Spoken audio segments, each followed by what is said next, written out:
13 दूत का उपहार। एक बार विजयनगर राज्य के राजा कृष्णदेव राय के दरबार में उनके मित्र पड़ोसी राज्य के राजा का दूत संदेश लेकर आया। वह अपने साथ उपहार भी लेकर आया जो पड़ोसी राजा ने भिजवाए थे। दूत विजयनगर में 3 दिन तक रुका। इन 3 दिनों में विजयनगर के राजा दरबारियों द्वारा उसकी आवभगत में कोई कमी नहीं रखी गई। वापस जाने वाले दिन जब दूत राजा कृष्णदेव राय से मिलने आया तो उन्होंने भी अपने मित्र को देने के लिए दूत को ढेर सारे उपहार दिए। वे दूत को भी कुछ उपहार देना चाहते थे। उन्होंने उससे पूछा, हम तुम्हें उपहार देना चाहते हैं, जो चाहे मांग लो। हीरे, जवाहरात, सोने के सिक्के, आभूषण, रत्न। राजा कृष्णदेव राय की बात सुनकर दूत बोला, महाराज, आपके मेरे संबंध में विचार किया, इसलिए बहुत बहुत धन्यवाद, किंतु मुझे ये सब नहीं चाहिए। यदि आप मुझे उपहार देना ही चाहते हैं तो कुछ ऐसा दीजिए जो सुख दुख में जीवन भर मेरे साथ रहे, जिसे कोई भी मुझसे छीन न पाए। दूत की मांग सुनकर राजा कृष्णदेव राय सोच में पड़ गए। उन्हें समझ नहीं आया कि आखिर दूत उपहार स्वरूप चाहता क्या है।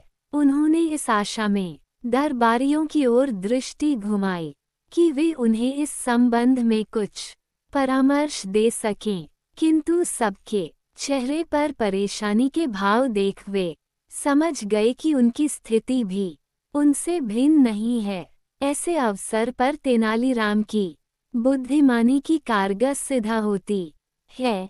ये सोचकर उन्होंने तेनालीराम से कहा, तेनालीराम, हमारी आज्ञा है कि दूत के जो मांगा है वह उपहार तुम उन्हें हमारी ओर से दो। अवश्य महाराज। जब आज दोपहर जब दूत यहाँ से अपने देश के लिए प्रस्थान करेंगे तो वह उपहार उनके साथ होगा। तेनालीराम ने उत्तर दिया। दूत के विदा लेने का समय आया। उसके रथ में राजा के लिए दिए गए सारे उपहार रखवा दिए गए। विदा लेने की घड़ी में दूत राजा कृष्णदेव राय से बोला, अच्छा महाराज, मुझे आज्ञा दीजिए। आपके आतिथ्य के लिए बहुत बहुत धन्यवाद, किंतु दुख इस बात का है कि मेरा उपहार मुझे प्राप्त न हो सका। दूत की बात सुनकर राजा कृष्णदेव राय ने तेनालीराम की ओर देखा तो तेनालीराम मुस्कुराते हुए बोला, महाराज, इनका उपहार तो इनके साथ ही है। राजा कृष्णदेव राय दूत सहित वहां उपस्थित सभी दरबारी आश्चर्य में पड़ गए। तो तेनालीराम दूत से बोला, महाशय, आप पीछे पलटकर देखिए, आपका पुरस्कार आपके साथ है। दूत ने पीछे पलटकर देखा तो उसे कुछ दिखाई नहीं पड़ा।